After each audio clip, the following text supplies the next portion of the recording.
他是一个病骨藏风的人，两者兼顾的话其实挺难的。身材上面我花费了很大的功夫，他所做的东西都是我内心觉得对的事情，我还会做跟他一模一样的选择。有讨论度，有声音就是一件好事儿，最怕的就是没声音。讨论你的角色，讨论你个人的声音都没有的时候，其实是一件我觉得不好的事情。我还想更多的尝试各种各样与我本人可能看起来毫无关系的那种角色。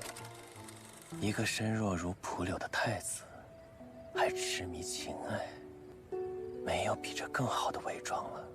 腾讯视频入戏的观众朋友们，大家好，我是演员何宇。首先介绍一下我们萧华庸是一个怎样的角色？他是个太子，从小呢就被下了毒，他一直在找寻下毒的凶手到底是谁。预料到这个下毒之人一定是宫中与自己可能有血缘关系的人，所以说这也让他形成了一个非常挣扎的事情。他想着在这种正儿八经去争夺的这种皇家的这种体系里面有没有真正的亲情，他一直在追寻这个东西。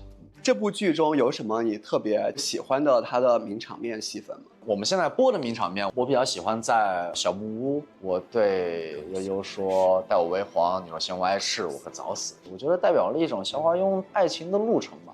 从一开始你选我是因为我的优势在于短命，再到中间是你是因为我短命选择了我，让我会内心有点受伤，再到如果你选择我短命，我 OK。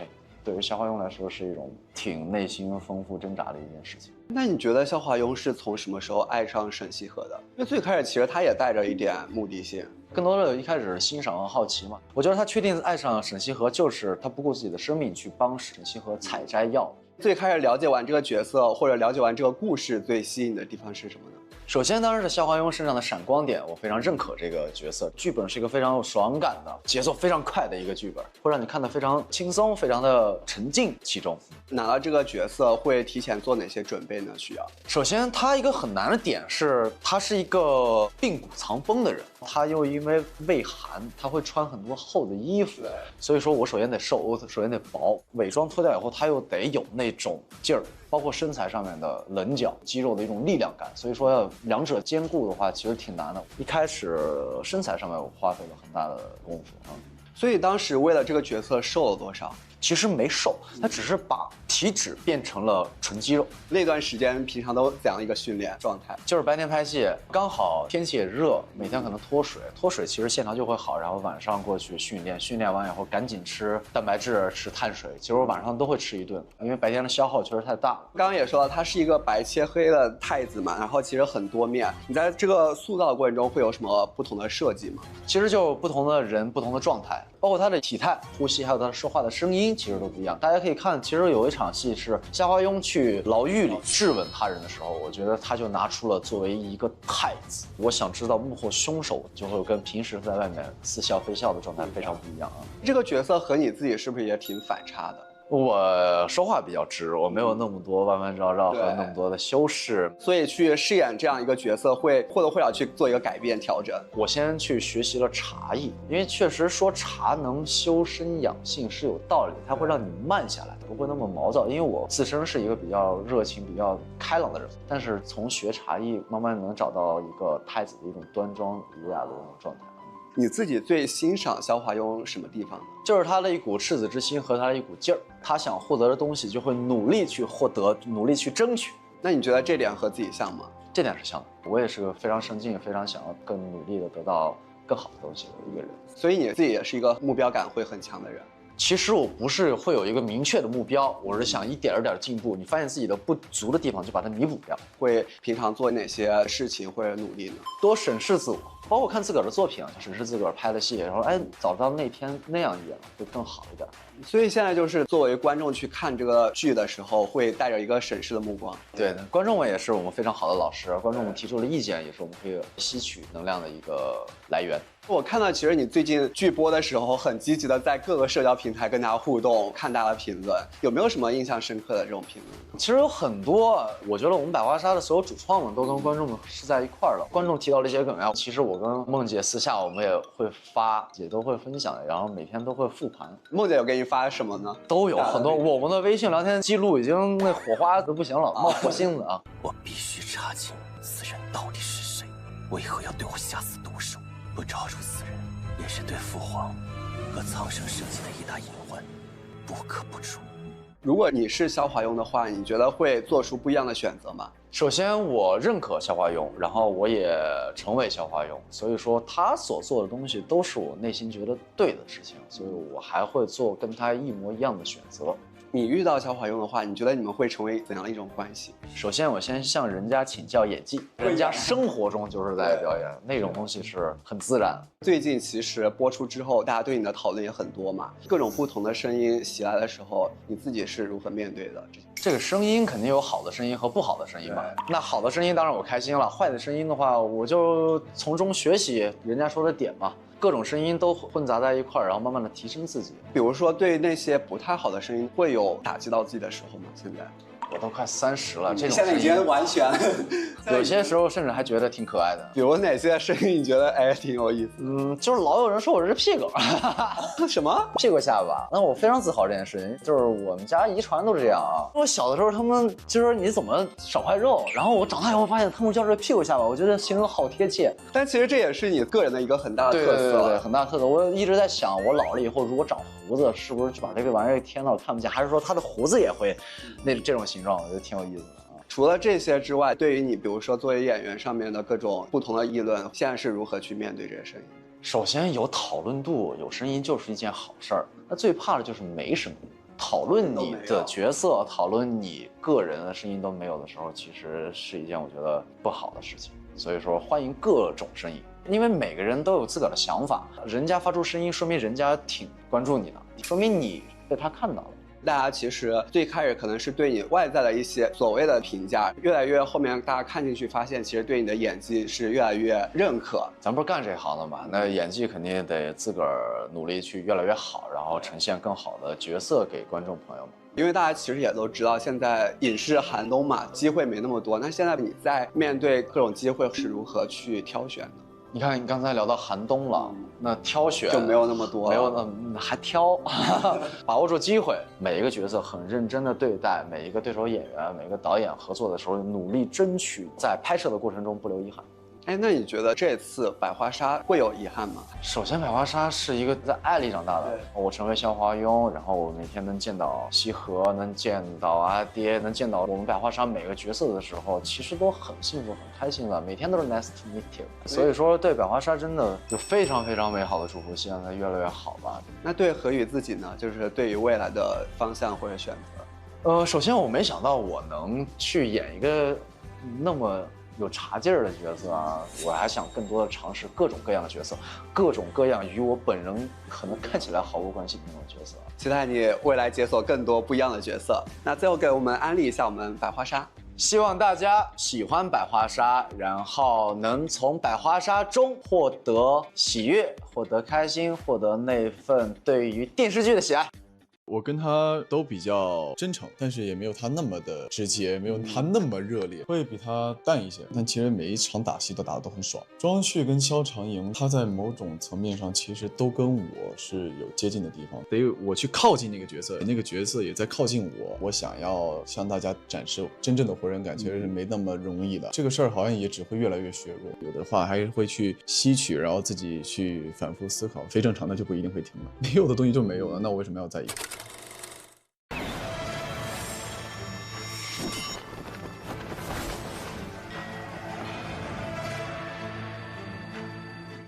？Hello， 腾讯视频入戏的朋友们，大家好，我是演员赖伟明。介绍一下你理解的肖长营这个角色。他从小是一个无忧无虑的环境下成长的，虽然说他有上场杀敌，但其实他整体来说没有参与朝政。他的性格其实是真诚、坦率、直接。他对待沈西河、对待感情的时候，他又是一个专一的；对待亲人的话，特别的重情义，非常的爱自己的家人。其实我看下来，我感觉他的性格真的非常热烈纯真。他的性格上面和自己有相似的地方吗？都比较真诚坦率一点，但是也没有他那么的直接，没有他那么热烈。我可能会比他淡一些。你拿到一个角色之后是怎么样去准备，不断去接近角色呢？首先肯定是熟读剧本，因为剧本给的东西其实不一定会那么的完整，可能会有限。通过自己写一些人物小传，然后去完善他之前也许剧本里没提到的，但我可能会通过我的想象去给他把整个故事给完善的补充下来。肖长营可能就是在剧组的时候之前就武训健身多多跟演员聊，多跟导演聊，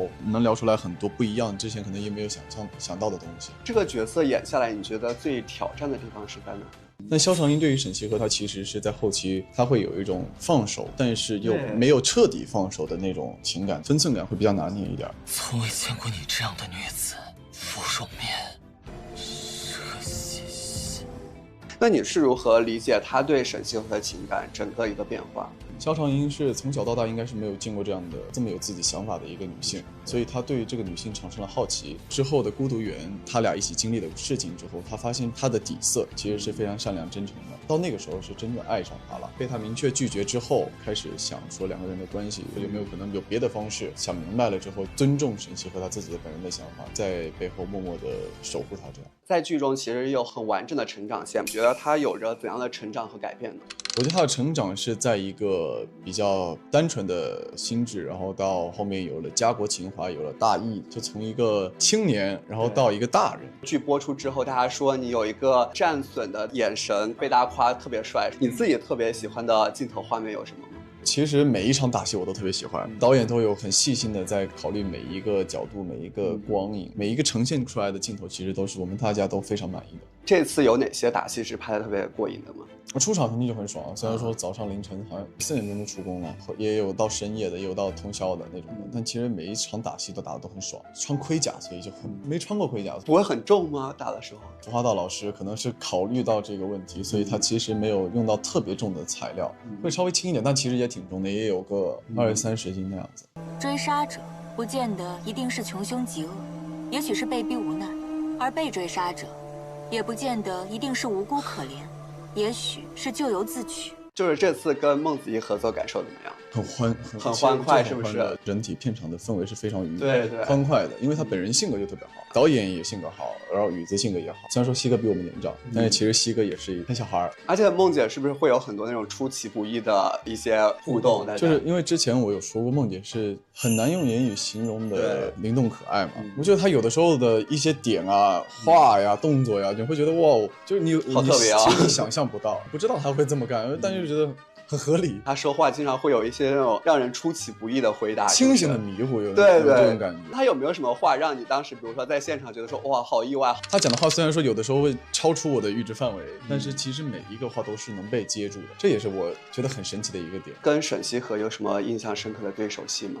出场吧，肖长英的角度来说的话，他会觉得哦，好神奇，很不一样的嚣张，怎么敢这么对我？我是皇子哎。演出的庄旭，然后再到这个角色肖长英，是两个完全反差的角色。那你觉得哪个角色会更接近自己呢？庄旭跟肖长英，其实他在某种层面上其实都跟我是有接近的地方，也不可能说我完全就是肖长英那个样子，或者说我完全就是庄旭的那个样子，一定是演员跟角色达到某种平衡的时候，那个时候是最相像的。得我去靠近那个角色，然后且那个角色也在靠近我，然后中间那个平衡就是这个角色的最终呈现给大家的样子。颜值有让你在作为新人阶段的时候获得更多的机会吗？就是可能大家的第一印象其实是这个，但是这个东西也不能作为一个长久的，作为演员来说的话，还是需要沉下心来好好的打磨。但是爸妈给的，所以也不能说什么就很自豪或者怎么样。后天的努力才是作为演员的站稳的根基。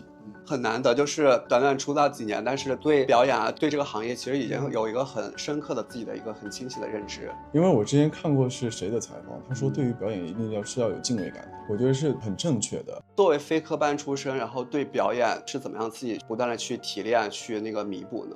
相较于科班的人，我可能有他们不一定有的生活。所有的表演来源于生活嘛，都是要去感受生活、体验生活。在你身上真的有很强的活人感，就给大家展现了很真实的一面。随着你越来越被大家关注，这些也会被大家放大，你会有这种担心和顾虑吗？其实现在已经是了，现在的环境声音非常的多嘛，对，有的东西其实也是没法做到说我想要向大家展示真正的活人感，其实是没那么容易的。这个事儿好像也只会越来越削弱，但是我会尽量的展示我对于生活的态度。各种行为很容易被大家放大，对于各种不同的声音你是怎么看待的？因为有的声音它其实是不一定会有能站稳脚跟的那个说法的话，那我不一定会去在意或者怎么样的，我会分类。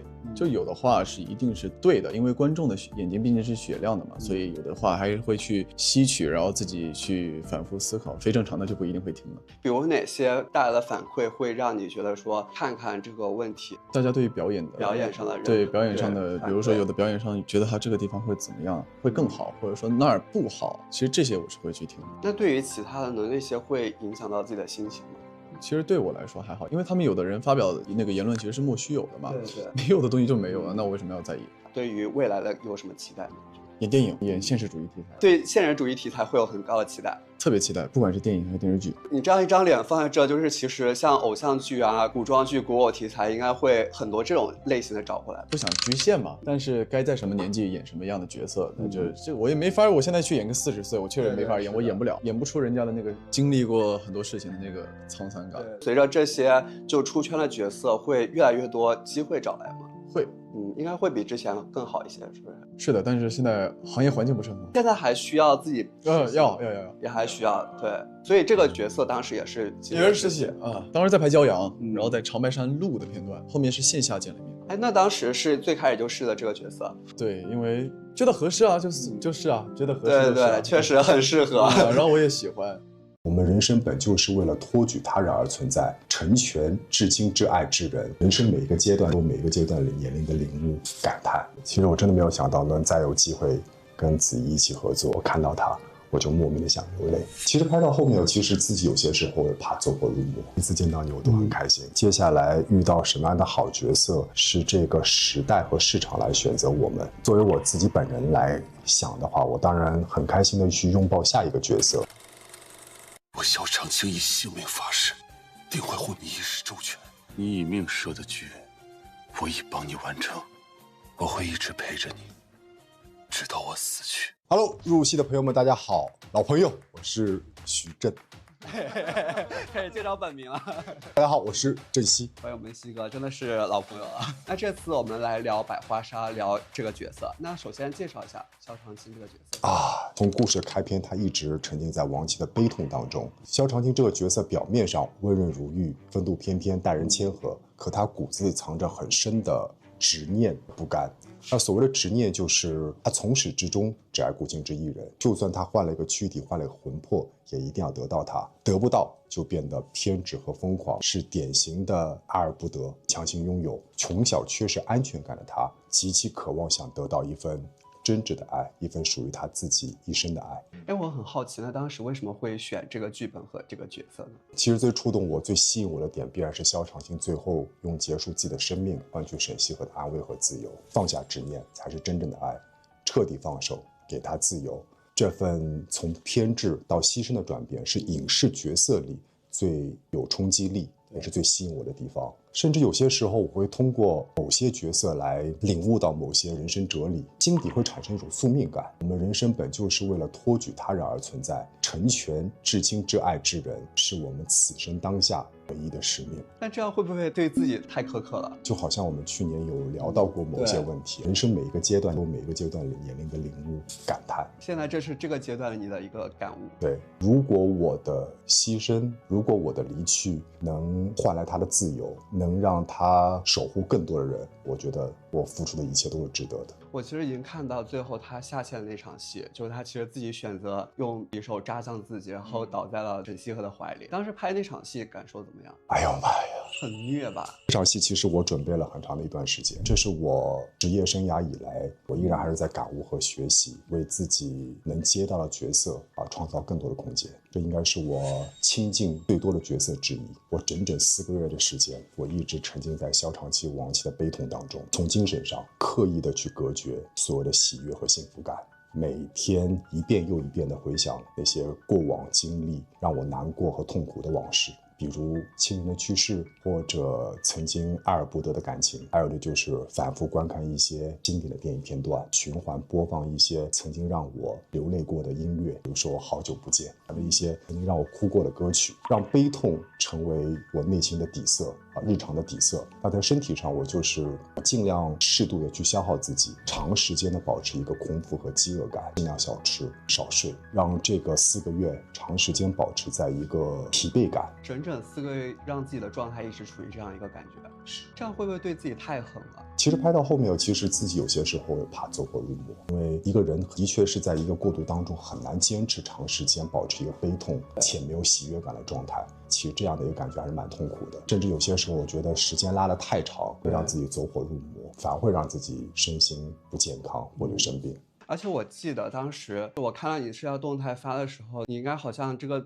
组开机前挺久就已经到了横店，是吗？发现的记忆力比我还要好。对，我自己都没有感应过，好像是。那刚刚说到就是4个月让自己一直保持在那样的一个状态里面，会影响自己的心情吗？就每天作为徐正熙本人的一个状态。其实多多少少会，我很害怕把那种负面的东西去传递给身边的人，包括其他演员。其实有些时候我很在意其他演员在现场对于我的一些看法，我怕他们会觉得我孤傲。有些时候在现场应该有一种很愉悦的一个氛围，但是我有可能没有参与在其中，会让大家不舒服。但是沉浸在角色，但是我希望自己一直能保持在角色的心境当中，所以这东西还挺难把握。的确，我有一段时间，因为你现在在努力的拉回我过往的一些回忆跟记忆，提到这件事情了，我当时的心境和状态的确让我觉得，哎，怎么还不结束？怎么还没到那一刻？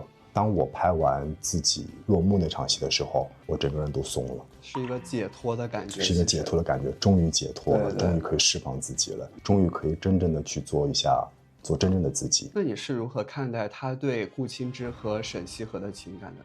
首先我想说，在我心目中他们2个人就是同一个人。有些时候站在我个人角度，生命真正的核心是对自己所爱之人尽责，为爱勇于去承担。若我的牺牲能给他带来自由，能让他守护更多的人，我觉得所有的一切都是值得的。这部剧里面，其实你的很多戏份都是那种情绪张力很强的戏份，比如说他那句说为什么是肖华用不是我，我当时看花絮感受到，哇，真的感觉你真的又是把自己全情投入到里面去演。为什么？为什么是肖华用，不是我？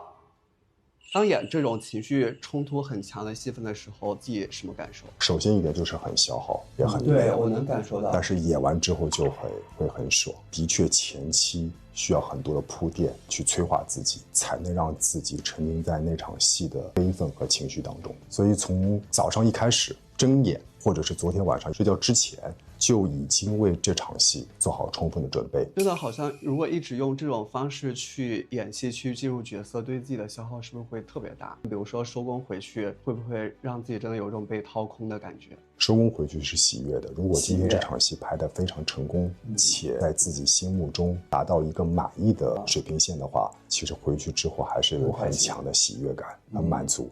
因为毕竟真的这4个月里面，每天都惦念着这几场爆发戏。这几天我也看到了一些网友的评论和观众的评论，都会觉得，因为现在好像只有这1、2场爆发戏啊，就两场情绪饱满的戏，已经让观众为肖长青这个角色感到动容。是的。这就是让我觉得很心满意足的地方。我觉得演员最大满足感就是他拍摄的东西，他拍摄出的这个角色去打动到、感染到观众，很爽。你觉得这个角色在你以往这种角色里面，虐人程度排第几呢？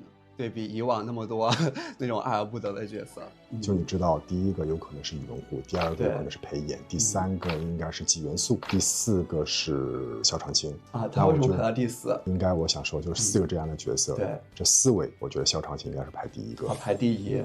最虐的。这次跟孟子义其实是属于2搭嘛。之前1搭就是花柳离的时候，你们就说如果2搭想演相爱相杀的角色，那2搭下来有什么感受？其实我真的没有想到能再有机会跟子怡一起合作，有他的沈西河，才会有徐正熙、肖长青。如果百花山能给我们带来一个新的未来，子怡的沈西河给予了徐正新的生命力。不知道为什么，每一次在现场和他对戏的时候，和他对视的时候，我的眼眶都会莫名的泛红。或许是人物角色带给我的，又或许是过往经历过一段美好的回忆和经历。他的沈西和顾青之给予我很强的冲击，如果不是他的话，我觉得应该是没有那么好的呈现，所以是他帮助我完成了萧长青这个角色。那你觉得二搭下来对比之前有没有什么变化？以前给我感觉就像邻家大女孩，对，现在给我感觉她像成功的女王。成功的女王变化这么大。看到她现在这样的成长，我都会觉得为她感到开心和自豪，因为我曾经和她一起合作过，一起拍摄过。当时一搭其实你们演的是一个非常开心、非常幸福的一个关系，然后再到二搭其实是一个很虐的一个感觉，对，从甜到虐有什么感受吗？哎呀，从甜到虐感受就好像刚才我跟你说的一样，上一部戏明明每天嘻嘻哈哈，对，那么快乐，喜闹，一起分享美食，然后一起在伞下赏月，所有的这桥段和我们在生活中所经历的一些事情都是那么的幸福和美满。不然要去演这样的一个角色关系的时候，第一次在现场我拍那场戏的时候，我看到他，我就莫名的想流泪，很感慨，我这种感觉很美妙。观众对萧长青这个角色真的非常心疼，然后也有评论说，难怪萧长青有故人之姿，原来是白月光回归。就大家也做了很多，就是萧长青和宇文护的一个混剪。就在你看来，你觉得他们俩的疯批有什么不一样的吗？我先每一个年龄阶段都有每一个年龄阶段的输出和认知。那我觉得文护是10年前的那个状态，10年啊，2018年，对10年前那个状态。萧长青的呈现一定和过去的宇文护截然不同。这10年的变化，这10年的累积，我相信观众都有目共睹。10年前，我现在看我现在拍的每一场情绪，有关情绪的一些戏，自己都会拍完之后都还是会有流泪，还是会眼眶泛红，感动。我相信未来任何一个角色都会比以前做得更好，且截然不同。大家也说，其实你也是白月光回归，就大家对你还是有很深厚的爱。大家对你的这些期待有什么反馈吗？分享一下。我觉得反馈就是深深爱着我也好，观众喜欢我也好，我觉得是大家对于我的一份厚爱，这是我的荣幸，也是我的福气。对，期待你继续带来很多这种精彩的角色。其实我自己也没有想到每一年都能坐在你身边，能被你采访，就是每一次见到你我都很开心，证明自己还是相对来说对于这个市场，对于这个时代是有价值的。希望用演员的身份去让更多的人开心和快乐，这就是我们需要去做的。真的就每次跟你聊天跟你采访，感觉就是一个很真诚很打动人的一次对话。那现在会希望说，比如说对于演戏会再提高一下频率吗？是，怎么说呢，就是今天早上还在想一个问题，应该是角色和演员是互相契合互相成就。我觉得能不能接下来遇到什么样的好角色，是这个时代和市场来选择我们。作为我自己本人来想的话，我当然很开心的去拥抱下一个角色，但是总的来说就是尽量去做。如果有机会3搭的话，你们想合作什么关系呢？我记得我3年前都说过，我希望和他一起拍摄一部跨越星际、穿越时空的恋爱。所以这次就是提前给他做了，就是也花了很多时间去准备，包括就是健身什么的。对健身练了很久。没有那么多，可能就1个多月、2个月那样子。我记得剧里好像有一些要露身材的戏份，是不是？时间不够，有点可惜。所以拍那些戏份的时候，会比如说提前要花几天时间或者怎么样子，提前集训一下吗？就那段时间我都在练，就基本上每天都在练，不太会中间休息什么的，然后也会在拍之前拿哑铃到现场去，就是现场可能间隙都要练几下。对，我找健身房借了哑铃。那如果你和他成为朋友或者合作伙伴的话，你觉得你们的相处模式会怎样？首先一点，我特别怕热，我吹空调的时候，肖华勇